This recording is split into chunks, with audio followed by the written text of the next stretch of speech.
मेरे प्यारे बच्चों, आज मैं काकी पर वीडियो बनाने से पहले सोची कि ये भी तो एग्ज़ाम में आएगा और वीडियो तो बच्चे देख लेंगे तो अच्छी तरह से समझ में आएगा। मेरी पूरी कोशिश है कि आप सबों को अच्छी तरह से ये काकी स्टोरी समझ में आ जाए। इस काकी स्टोरी में एक बच्चा है जिसका नाम है श्यामू और वो जब सुबह उसकी नींद खुली तो वो क्या देख रहा है कि उसके घर में शोरगुल यानी कोहराम मचा हुआ है और उसकी माँ, जिसको वो काकी कहा करता था, वो उसकी माँ थी और उसको देख रहा है कि लोग उसको पलंग पर से नीचे उतार कर ज़मीन में सुलाए हुए हैं। यानी वो ज़मीन में भूमि शयन कर रही है, मतलब ज़मीन में सो रही है। घर के सब लोग उसको घेर कर बैठे हैं और बहुत करुण करुण ढंग, मतलब तो बहुत गिड़गिड़ाना, कलपना, रोना, तड़पना, ये करुण हुआ। तो करुण ढंग से सारे लोग विलाप कर रहे हैं, मतलब उसको देखकर रो रहे हैं। अब उसकी काकी का नाम था उमा, याद रखिएगा। कभी कभी घुमा के क्वेश्चन ऐसा दे दिया जाता है। तो लोग जो है श्यामू के काकी यानी उसकी माँ जो उमा थी, उसके चारों ओर बैठे थे और बहुत ही विलाप कर रहे थे। और कुछ समय के पश्चात, अब तो विलाप करने से काम चलेगा नहीं, उसको शमशान ले जाने के लिए, यानी उसको जलाने के लिए ले जाने के लिए सब लोग तैयार करने लगे। और जब उसको उठाकर शमशान ले जाने लगे तो श्यामू को लगा कि मेरी माँ को ये लोग कहाँ उठाकर ले जा रहे हैं। इसलिए वो बहुत उपद्रव, मतलब शोरगुल करने लगा और वो जाने नहीं देना चाह रहा था। लोगों के हाथ से छूटकर वो अपनी माँ को ज़बरदस्ती, कि मेरी माँ को कहीं कोई न ले जाए, माँ के बल ऊपर जाकर गिरा और कहा कि मेरी माँ अभी सो रही है, इसे उठाकर तुम सब कहाँ लेकर जा रहे हो, मैं नहीं जाने दूंगा, मतलब मेरी माँ को किसी भी तरह से तुम सब नहीं ले जा सकते हो। लोग अब इस नन्हे बच्चे को कैसे समझाए। बड़ी कठिनता के साथ उन्होंने उस श्यामू को हटाया और उसे विश्वास दिलाया कि वो कहीं नहीं जा रही है। वो राम न, वो काकी का दाह संस्कार करके उसे ले जाने वो नहीं दे रहा था और सारे लोग जा रहे थे। अब श्यामू को कौन रोके, क्योंकि ये तो नन्हा सा बालक है और ये शमशान घाट कैसे जाएगा। तो उसके घर में एक दासी थी जो हमेशा प्रभु का नाम लिया करती थी, राम राम करती थी और घर को संभाले रखती थी। उसी के को कहा गया कि श्यामू का देख रेख करने के लिए। अब श्यामू जिन लोगों से पूछता था कि मेरी माँ कहाँ गई, तो जो गुरुजन थे यानी जो बड़े बुजुर्ग थे, जो बुद्धिमान थे, वो श्यामू को इस तरह से विश्वास दिलाते थे कि तुम्हारी काकी मामा के घर गई है, मतलब अपने भाई के घर गई है। अब लेकिन कहा जाता है कि सत्य का आवरण में जो है असत्य बहुत दिन तक असत्य के आवरण में सत्य बहुत दिन तक छिपा नहीं रह सकता है। यानी कहने का मतलब झूठ के आड़ में जो सच्चाई है वो बहुत दिन तक छिपा नहीं रह सकता है। जब भी श्यामू अपने घर से बाहर खेलने के लिए निकलता तो उसके नन्हे-नन्हे जो दोस्त थे, उनके मुँह से ये बात निकल ही गया कि उसकी काकी कहीं नहीं ऊपर राम के यहाँ गई है, अर्थात ऊपर कौन जाता है? जो मर जाते हैं। तो ये समझने में श्यामू जो है उसको समझ में आ गया कि मेरी माँ जो है वो राम के यहाँ गई है। लेकिन श्यामू हमेशा अपनी माँ की याद में रोते रहता था, परंतु उसका रुदन तो कितना कोई रोए, 1 दिन, 2 दिन, 4 दिन, 10 दिन, अंत में रोते-रोते तो उसका रुदन यानी रोना जो है वो शांत हो गया। पर मन में जो इस बात का जो दुःख था कि उसकी माँ उसको छोड़कर चली गई है, वो जो शोक था वो शांत नहीं हुआ। जैसे आकाश से वर्षा होता है, यहाँ लिखा है वर्षा के अनंतर 1-2 दिन तक पृथ्वी के ऊपर का पानी। कहने का तात्पर्य ये है कि जब लगातार धरती पर वर्षा होती है, तो वर्षा होने के पश्चात 1 दिन या 2 दिन तक ऊपर का मिट्टी जो है वो गीला रहता है। फिर सूर्य के प्रकाश पड़ते ही वो सूख जाता है। लेकिन धरती के नीचे जो है, उस बारिश के कारण उसमें आर्द्रता यानी मॉइस्चर, नमी बनी रहती है। इसी तरह से श्यामू के का जो रोना था वो तो शांत हो गया था, लेकिन उसके हृदय में इस बात का शोक, इस बात का दुःख था कि उसकी माँ जो है वो राम के यहाँ चली गई है, अर्थात मर गई है। वो नन्हा सा बालक, उसको क्या पता है कि क्या है। वो हमेशा अकेला बैठा-बैठा शून्य मन से आकाश की, क्योंकि वो लोग कहते थे कि राम के हैं और उसको मालूम था कि आकाश में राम हैं, इसलिए वो हमेशा आकाश की ओर ताका करता था। एक दिन उसने ऊपर आसमान में उड़ती हुई एक पतंग, जिसको काइट बोलते हैं, गुड्डी बोलते हैं, तो वो उड़ती हुई पतंग को देखा और न जाने क्या सोचकर उसका मन बहुत खुश हो गया। क्या सोचकर खुश हुआ वो हम लोग आगे पढ़ेंगे। और वो तुरंत उस खुशी को ज़ाहिर करने के लिए दौड़कर अपने पिता के पास जाता है, जिनका नाम विश्वेश्वर है, और जाकर कहता है, काका मुझे एक पतंग मंगा दोगे? पत्नी की मृत्यु के बाद, यानी काकी की मृत्यु के बाद, जो श्यामू के पिता थे विश्वेश्वर, वो अन्यमनस्क रहा करते थे, यानी उनका मन कहीं भी लगता नहीं था। हमेशा वो दुखी रहा करते थे। और वो जब श्यामू अपने पिता से पतंग कहा कि पतंग ला दीजिए, तो वो बिना मन का, यानी जब आदमी कोई काम करने का इच्छा नहीं होता तो कहता हाँ कर देंगे, उसी तरह से ये भी कहा है कि अच्छा मंगा दूंगा, कहकर वे उदास भाव से कहीं और चले गए। उनको क्या पता कि ये पतंग किस लिए मांग रहा है, वो तो सोचे कि ये खेलने के लिए मांग रहा है, इसलिए अच्छा मंगा दूंगा कह दिए। श्यामू पतंग के लिए बहुत उत्कंठित था, उत्कंठित, यानी वो बहुत ज़्यादा मैंने एक्साइटमेंट उसमें था कि कैसे तरह से हम राम के पास भेजे। और उनका उसके मन में था कि इसी पतंग को उतर के आ जाएगी, इसलिए वो अपनी भावनाओं पर आ रहा था, बहुत उत्कंठित था।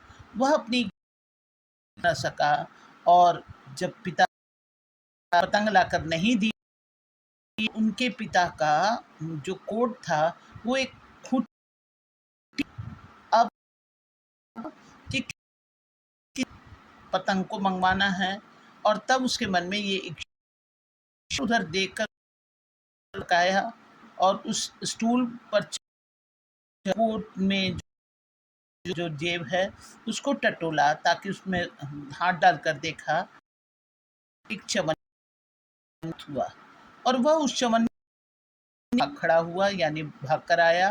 कहाँ गया कि जो काकी के मरने के पश्चात भोल श्यामू को उसी लड़का जो था के ही समान उम्र का था, समवयस्क था, समवयस्क मतलब एक उम्र का। तो हाँ, उसी को लेकर आया श्यामू। उस चवन्नी को भोला को देकर कहा कि अपनी जीजी से कहकर, जीजी मतलब अपनी दीदी, अपनी जीजी से कहकर चुपचाप, गुपचुप मतलब चुपचाप एक पतंग और देखो, खूब अकेले में लाना, यानी कोई जाने नहीं, ऐसा लाना चले कि किसके लिए ले जा रहा है, कोई जान पता ना चल पाए, और चुपचाप से एक पतंग और आना। वो इस पैसे को भोला को देकर कहा। भोला भी अपनी जीजी के द्वारा पतंग मंगवाई होगी, तो पतंग आई और एक अंधेरे घर में जाने लगे, क्योंकि आकाश में और जो आया था उसी डोर में भोला दोनों बांधने लगे। धीरे से कहा, भोला किसी कहूँ, किसी को नहीं बताना? तो बोले हाँ। सिर हिलाकर कहा, नहीं किसी को नहीं बताऊंगा। श्यामू ने सिर हिलाकर कहा कि मैं यह पतंग यहाँ भेजूंगा। तो ये बात भोला सुना, इसे पकड़कर काकी नीचे उतरेगी। मैं लिखना नहीं जानता, मतलब मुझको पढ़ना लिखना नहीं आता है, नहीं तो इस पर उनका नाम लिख देता, मतलब काकी लिखवा देता। भोला जो था वो श्यामू से अधिक समझदार था। समझदार कहने का मतलब है कि उसके पास ज्ञान था।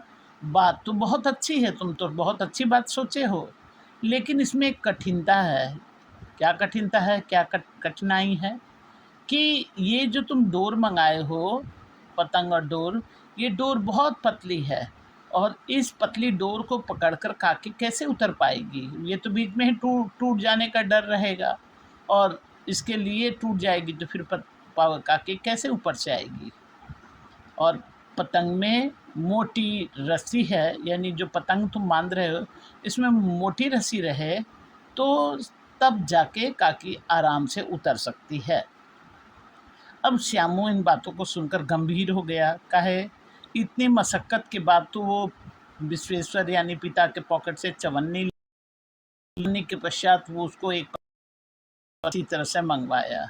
अब भोला के कहने के अनुसार मोटी डोर होती तो अच्छी बात। अब मोटी डोर कहाँ से आए, कैसे आए? वो गंभीर हो गया और ये बात सोचने लगा कि हाँ, भोला तो बिल्कुल सही कहा है, वो तो बात है, परंतु कठिनाई ये है कि अब मोटी डोर कैसे मंगाएं, क्योंकि पास में तो पैसे हैं नहीं और जो घर के लोग काकी को ले जाकर किस तरह से बिना दया माया के झलाकर आ गए, वो लोग क्या हमको इस काम के लिए कि हम कहेंगे कि काकी को मैं नीचे उतारूंगा इसलिए हमको पैसा दो, तो क्या वो लोग दया माया से हमको पैसा देंगे? कतई नहीं।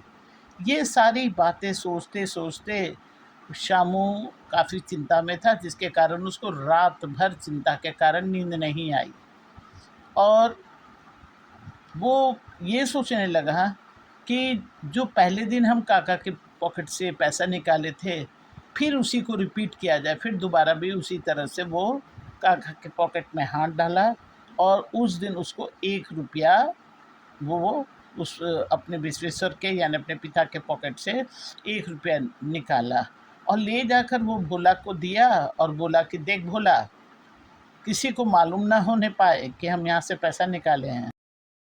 अच्छी 2 मोटी रस्सियाँ मंगाना, रस्सी ओछी न पड़ जाए, ओछी मतलब कम, ऐसा ना हो कि रस्सी छोटी पड़ जाए, इसलिए अच्छी-अच्छी मोटी रस्सियाँ मंगाना।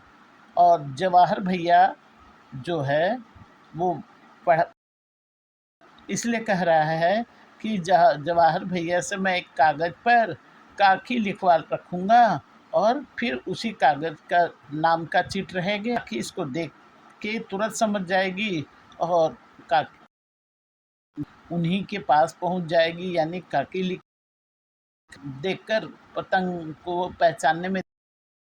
और लिखा हुआ काकी जो है ये पतंग, ये काकी लिखा हुआ है तो पतंग को देखकर समझने में नहीं होगी।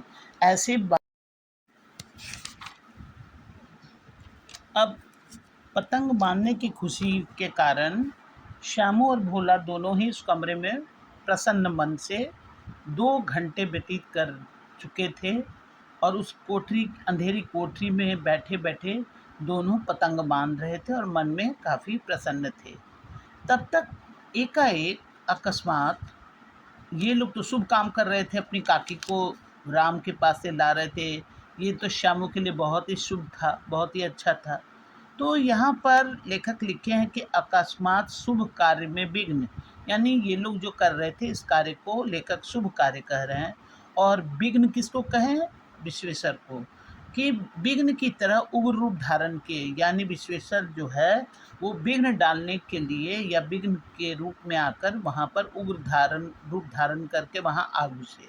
उनके आने का उद्देश्य क्या था कि उन्होंने अपने पॉकेट को जब टटोला तो देखे कि उसमें 1 रुपया नहीं है। तो उनको समझते ये देर नहीं लगी कि निश्चित तौर पर ये श्यामू निकाला होगा और वो श्यामू से पूछने और श्यामू को डाँटने डपटने और सही राह दिखाने के लिए वो वहाँ पहुँच गया। अब भोला और श्यामू को धमकाकर बोले कि तुमने हमारे कोट से रुपया निकाला है सच्चाई उगलने के लिए। अब जो भोला था श्यामू के साथ वो बिल्कुल डर गया और डर के सकपकाते हुए एक ही बार में वो तुरंत भेद खोल दिया। क्या भेद खोल दिया? मुखबिर हो गया मतलब भेद खोल दिया कि हाँ, श्यामू भैया जो हैं वो रस्सी और पतंग मंगाने के लिए आपके पॉकेट से पैसा निकाले हैं। अब इस बात को सुनते ही विश्वेश्वर ने श्यामू को 2 तमाचे गाल में झड़ा और कहा कि चोरी सीखकर जेल जाओगे?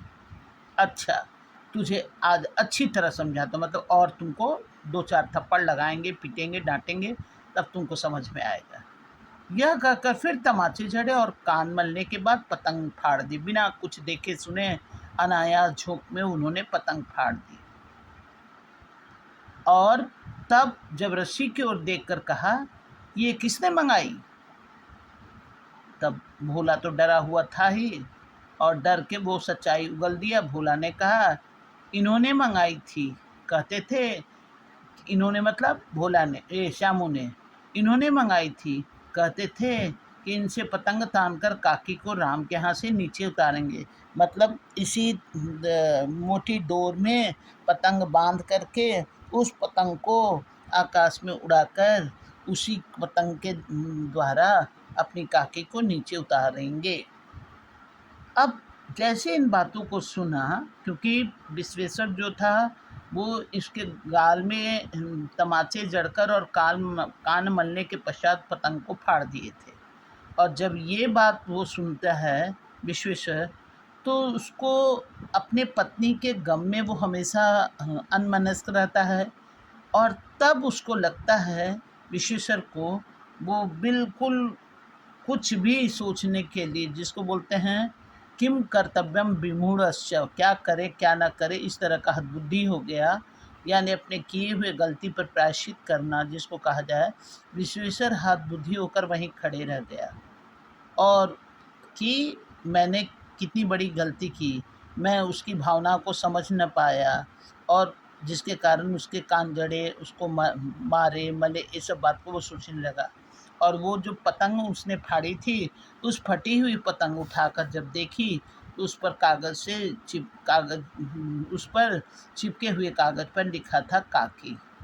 अब यहाँ पर विश्वेश्वर जो है बाल मनोविज्ञान की भावनाओं को अनुभव करते हुए वो बिल्कुल अपने किए हुए कार्य पर प्रायश्चित कर रहा, अफ़सोस मना रहा है। यहाँ पर श्यामू के बाल मनोविज्ञान की भावना को व्यक्त किया गया है। कहने का तात्पर्य ये है कि उस बच्चे को क्या पता है कि आकाश जो उसकी काकी है, वो जो राम के पास चली गई है, उनके मित्रों और सारे लोगों से पता चल गया, लेकिन राम के यहाँ से कोई दोबारा वापस नहीं आ सकता, इसका ज्ञान उसको नहीं था।